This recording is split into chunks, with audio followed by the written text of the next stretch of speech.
দর্শক, প্রয়াত চিত্রনায়ক জাফর ইকবালের একটা জননন্দিত গান, এই কান্নারত ডিসিকে দেখে আমার মনে পড়ছে। গানের প্রথম কলিটা হচ্ছে, সুখে থেকো ও আমার নন্দিনী, হয়ে কারো ঘরণী। উনি এমন ভাবে কাঁদছেন, আমার দেখে মনে হচ্ছে যেটা কি কোনো ডিসি, উনি কি একটা জেলার দায়িত্বে ছিলেন? আমার সন্দেহ হচ্ছে।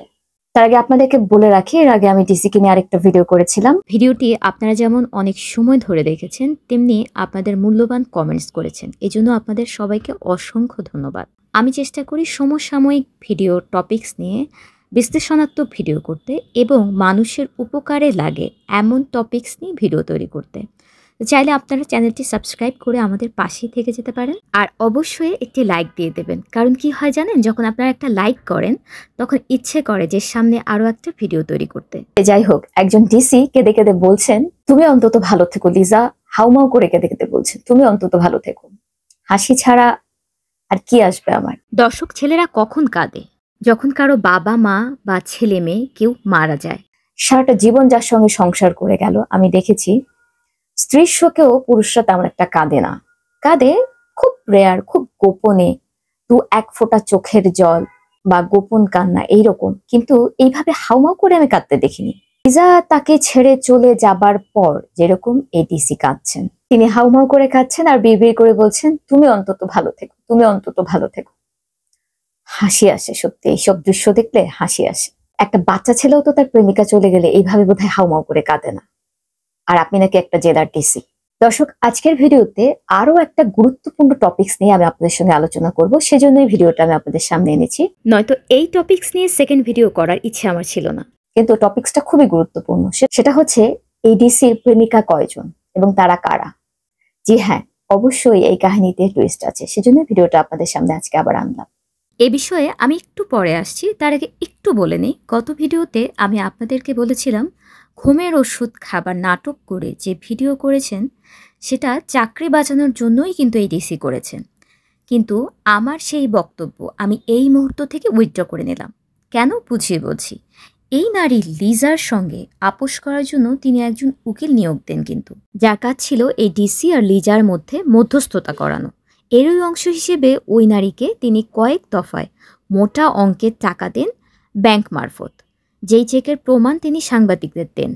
এবং ডিসির ভাষ্য অনুযায়ী তিনি ওই নারীকে বিয়ের প্রস্তাবও দেন। কিন্তু ওই নারীকে নাকি ডিসির বন্ধু বলেছে যে বিয়ের 6 মাস পর সে তোমাকে মেরে ফেলবে অথবা তোমাকে অনেক মারধর করবে, তাই তুমি তাকে বিয়ে করবে কিনা একবার ভেবে দেখো। সেই ভয়ে লিজা তাকে বিয়ে করতে রাজি হননি। তাহলে প্রশ্ন হচ্ছে, লিজা এখন কি চান? কেন তিনি ডিসির ব্যক্তিগত গোপনীয়তা নষ্ট করছেন? এতে তো লিজারও মানহানি হচ্ছে, তাই না? এর জবাব হচ্ছে, লিজা প্রথমত ডিসির স্ত্রী হতে চেয়েছিলেন, এটা সত্য। কিন্তু গত বছরের মানে 2024-এর 22শে অক্টোবর টাঙ্গাইলের অ্যালেঙ্গা রিসোর্টে লিজাকে ডেকে নিয়ে ডিসি আশরাফ যে মারধর আর অপমান অপদস্থ করেন, এমনকি জোর করে নাকি তার শ্লীলতা হানিও করেন। এরপর থেকে লিজা ডিসির আসল রূপ দেখতে পেয়েছে। কারণ এই অ্যালেঙ্গা রিসোর্টে লিজা সেদিন মৃত্যুর ফেরেশতার ছায়া দেখতে পেয়েছিলেন। তাই সেদিন প্রাণে বেঁচে যাবার পর লিজা তাকে নিয়ে আর বিয়ের স্বপ্ন দেখেন না। তার আগ পর্যন্ত তিনি তার ঘরণীয় হতে চেয়েছিলেন। এখন সেই দাবি থেকে সরে এসে লিজা ডিসির কাছে 5 কোটি টাকা দাবি করছেন। বুঝতে পারছেন, 5 কোটি টাকা, সারা জীবনের নিরাপত্তা যেটা দিয়ে হয়ে যাবে।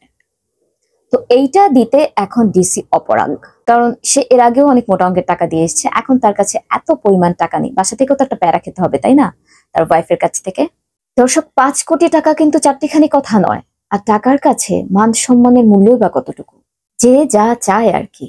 এই লিজাও যদি খুব ভালো একটা নারী হতো, তাহলে কি সে এই ডিসির কথায় তার পূর্বের স্বামীকে ডিভোর্স দিয়ে ডিসির অপেক্ষায় থাকতো? ওখানে তার দুটো সন্তান আছে, ছেলে এবং মেয়ে। দুজনকে রেখে সে এখানে এসছে। ছেলে মেয়ের একটা অভিশাপও তো লাগে, তাই না? আপনি এখন লিজা কি করে ন্যায় বিচার পাবেন বলুন তো?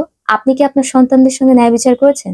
মা জীবিত থাকা অবস্থায় সন্তানরা মাতৃহারা, একটু কি ভেবে দেখেছেন আপনার নিজ সন্তানের কি অবস্থা আজকে আপনার কারণে? তার কতটা লজ্জিত তাদের বাবাকে আপনি ছেড়ে চলে আসছেন। কিভাবে আপনি সুখে থাকবেন? আমার তো মনে হয় ওদের দীর্ঘশ্বাসই আপনার জীবনে অভিশাপ হয়ে এসছে। ডিসির জীবন থেকে লিজা ইচ্ছাকৃতভাবেই যাক, আর তার ভুলের কারণে সে লিজাকে হারাক। এই ডিসির যে আজকে এই ক্রন্দন, তার কারণ কিন্তু এই পাগলের মতো আচরণ করছে তিনি। ডিসি আশরাফ বলতে চান তাকে না চেয়ে এখন লিজা টাকার কাছে বিক্রি হয়ে গেছে। এজন্যই ডিসির আজ এই অবস্থা। মিস্টার ডিসি, বউ থাকতে শালার বউয়ের দিকে কুনজর দেওয়ার ফল এখন বোঝেন? হারাম সম্পর্ক কখনোই শান্তি এনে দিতে পারে না, প্রশান্তি তো বহু দূরে। আপনার এই ঘটনাটা থেকে যারা এখনও পরনারীতে আসক্ত তারা শিক্ষা নেবে আশা করি। এবার আসি থাম্বনেইলের টাইটেলে থাকা অন্য নারী প্রসঙ্গে। তিনি হচ্ছেন শরীয়তপুরের এডিসি সাদিয়া জেরিন। 2023 নভেম্বরে শরীয়তপুরের অতিরিক্ত জেলা প্রশাসক হিসেবে নিয়োগ পান তিনি। তাকেও ডিসি আশরাফ সম্পর্কের জালে জড়িয়েছে। সাদিয়া আফরিনের বিসিএস ব্যাচ 33তম। তাকে শুরুতে অনেকেই চিনতে পারেননি, দুই নারীকে একই নারী মনে করেছে। পরে এই দুই নারীর ছবি বিশ্লেষণ করে দেখা যায় যে এই দুই নারী একই ব্যক্তি নন। হলুদ পোশাক পরিহিতা নারী সে টাঙ্গাইলের ভুক্তভোগী সেলিনা হোসেন লিজা, আর লাল পোশাক পরিহিতা যে ডিসিকে ফুল দিচ্ছেন সে হচ্ছে এডিসি সাদিয়া আফরিন। ডিসির সঙ্গে এই যে দুই নারী তার ভিডিও প্রথম আপলোড করেন জাওয়াদ নির্ঝর নামে একজন প্রবাসী সাংবাদিক। তার কাছ থেকে আমরা প্রথম এই তথ্যগুলো জানতে পারি। দর্শক, এবার সারাংশে আসি।